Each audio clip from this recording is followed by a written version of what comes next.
اعوذ باللہ من الشیطان الرجیم بسم اللہ الرحمن الرحیم صلو علیہ وسلم تسلیما کثیرا کثیرا برحمتک یا ارحم الراحمین اللہم اغفر لی والمؤمنین والمؤمنات والمسلمین والمسلمات اللہم بارک لی فی الموت فی بعد الموت یا ارحم الراحمین یا ارحم الراحمین یا غفور الرحیم یا غفور الرحیم یا ذل جلال والاکرام یا ذل جلال والاکرام۔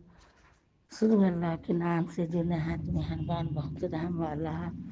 اللہم رزقا طیبا علما نافعا عملا متقبلا۔ اللہ قبول فرمائے، اللہ قبول فرمائے۔ مولانا محمود الحسن کے لکھی قرآن شریف ترجمہ کرتی ہوں، اللہ قبول فرمائے۔ بہت بڑے عالم دین تھے، ان کی تحریک ہے ریشمی رومال۔ اللہ کی راہ میں اللہ کے دین کے لیے بہت کام کیے ہیں۔ انہی کا ترجمہ کی ہوں، قرآن شریف ترجمہ کر رہی ہوں، اللہ قبول فرمائے۔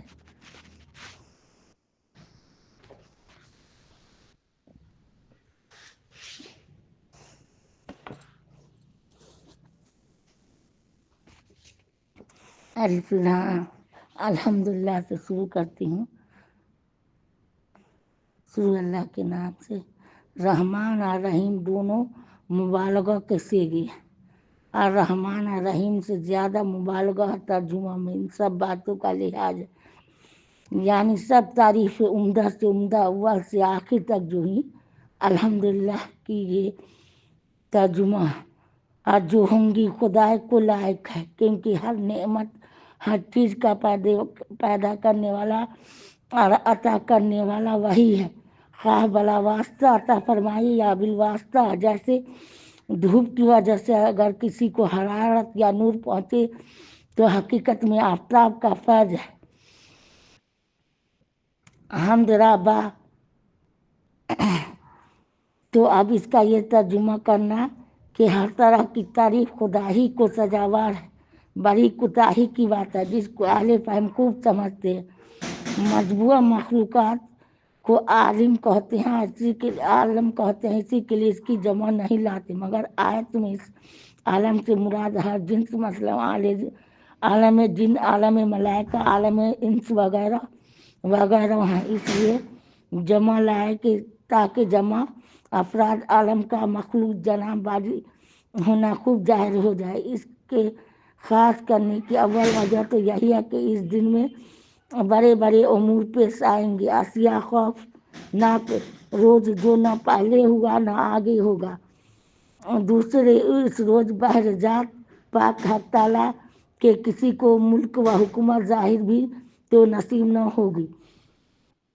اس آیت شریفہ سے معلوم ہوا کہ اس کی ذات پاک کے سوا کسی سے حقیقت میں مدد بالکل ناجائز ہے، مانگنی بالکل ناجائز ہے۔ ہاں، اگر کسی مقبول بندہ کو محض واسطہ رحمت الہی غیر مستقل سمجھ کر استناعت ظاہری اس سے کرے تو یہ جائز ہے کہ استعانت در حقیقت حق تعالیٰ ہی سے استناعت ہے۔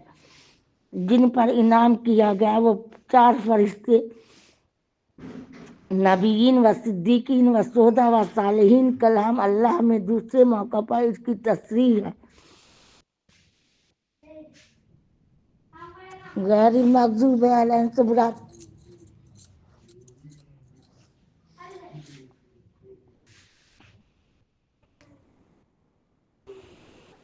نصارہ مراد ہے۔ دیگر آیات و روایات اس پر شاہد ہے۔ صراط مستقیم سے محرومی کل 2 طرح پر ہوتی ہے، عدم علم یا جان بوجھ کر کوئی فرقہ گمراہ اگلا پچھلا ان 2 سے خارج نہیں ہو سکتا۔ سو نصارہ تو وجہ اول میں، یہود دوسری میں ممتاز ہے۔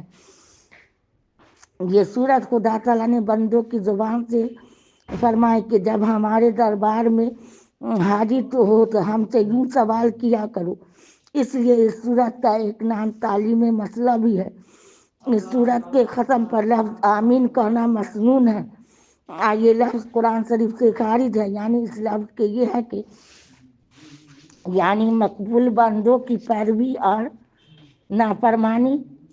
اس صورت کے اول نصف میں اللہ تعالیٰ کی ثنا و صفت، دوسری حصہ میں بندہ کے لیے دعا فائدہ۔ صفت یہ ہے کہ اس کے مناسب ترجمہ کیا گیا، بعض تراجم دہلویہ میں جو اس کا ترجمہ ہے، اللہ قبول فرمائے۔ الحمدللہ رب العالمین کا ترجمہ تھا۔ اب شروع کرتی ہیں سورہ بقرہ کا۔ شروع اللہ کے نام سے جو نہایت مہربان بہت رحم والا۔ ان حروف کو مقطعات کہتے ہیں۔ ان کے اصل معنی تو اردو کی رسائی نہیں بلکہ یہ بھید ہے اللہ رسول کا، یعنی الف لام میم، یہ اللہ تعالیٰ کو معلوم ہے کہ کا معنی ہے، انہی کا کون۔ ان حروف کو مقطعات کہتے ہیں۔ ان کے اصل معنی تک اوروں کی رسائی نہیں بلکہ یہ بھید ہے اللہ اس کے رسول کے درمیان، جو بوجہ مصلحت و حکمت ظاہر نہیں فرمائے۔ اب بعض اکابر سے جو ان کے معنی منقول ہے، ان سے صرف تمثیل و تنبیہ اور تسہیل مقصود ہے، یہ نہیں کہ مراد حق تعالیٰ یہ ہے۔ تو اب تو اس کو رائے شخصی کہہ کر تغلیط کرنا محض شخصی رائے ہے، جو تحقیق علماء کے بالکل خلاف ہے۔ یعنی اس کے کلام الہی ہونے اور اس کے جملہ مضامین کے واقعی ہونے میں کچھ شبہ نہیں۔ جاننا چاہیے کہ کسی کلام میں اشتباہ ہونے کی دو صورتیں ہیں، یا تو خود اس کلام میں کوئی غلطی یا خرابی ہو، یا سننے والے کے فہم میں خلل ہو۔ اول صورت میں محض ریب یہ کلام ہے، اور دوسری صورت میں محض ریب حقیقت میں سمجھنے والے کا فہم ہے۔ کلام بالکل حق ہے، وہ اس کو اپنی نافہمی سے وہ کلام محض ریب معلوم ہو۔ تو اس آیت میں ریب کے صورت اول کی نفی فرمائی ہے۔ تو اب یہ صبح کے کلام اللہ کے کلام اللہ یا حق ہونے میں تو سب کفار کو ریب و انکار تھا، پھر اس نفی سے کیا معنی بالکل جاتا رہا۔ باقی رہی صورت ثانی، اس کو آگے چل کر فرما دیا گیا۔ یہاں سے آخر قرآن تک جواب ہے جو سوال بندوں کی طرف سے ہوا تھا، یعنی جو بندے اپنے خدا سے ڈرتے ہیں ان کو یہ کتاب راستہ بتلاتی ہے کہ ان کے جو اپنے خدا سے خائف ہوگا اس کو امور مرضیہ غیر مرضیہ یعنی طاعت و معصیت کی ضرور تلاش ہوگی، اور اس ضرور تلاش ہوگی، اور جس نافرمان کے دل میں خوف ہی نہیں اس کو طاعت کی کیا فکر اور معصیت سے کیا اندیشہ۔ یعنی جو چیزیں ان کے عقل و حواس سے مخفی ہے، جیسے دوزخ اور جنت، ملائکہ وغیرہ، یعنی کہ کافر کے بارے میں کہا جا لگا کہ جو چیز غیب میں ہے، دوزخ، جنت، ملائکہ وغیرہ، ان سب کو اللہ رسول کے ارشاد کی وجہ سے حق اور یقینی سمجھتے ہیں۔ جو مسلمان ہیں یقینی سمجھا، اس سے معلوم ہے کہ ان امور غائبہ کا منکر ہدایت سے محروم ہے۔ اقامۃ الصلاۃ کا یہ مطلب ہے کہ ہمیشہ رعایت حقوق کے ساتھ وقت پر ادا کرتے ہیں۔ سب طاعتوں کے اصل تین ہیں، اول جو باتیں دل سے تعلق رکھتی ہیں، دوسری بدن سے، تیسری مال سے۔ سو اس آیت میں ہر سے اصول کو ترتیب وار لے لیا۔ اس سے پہلی آیت میں ان لوگوں کا بیان تھا جن مشرکین نے ایمان قبول کیا، یعنی اہل مکہ۔ اس آیت میں ان کا بیان ہے جو اہل کتاب یعنی یہود و نصارہ با اسلام ہوئے۔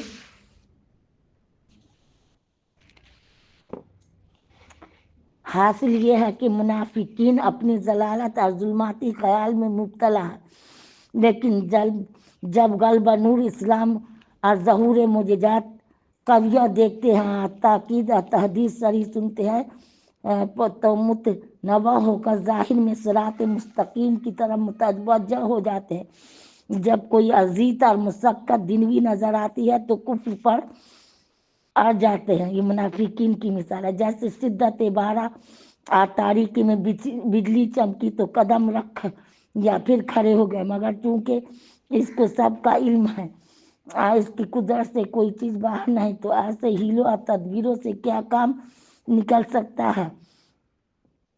سورت کی اول سے یہاں تک تین طرح کے لوگوں کا ذکر فرمایا ہے۔ اول مومنوں کا، پھر کافروں کا جن کے دلوں میں پر مہر ہے، ہرگز ایمان نہ لائیں گے،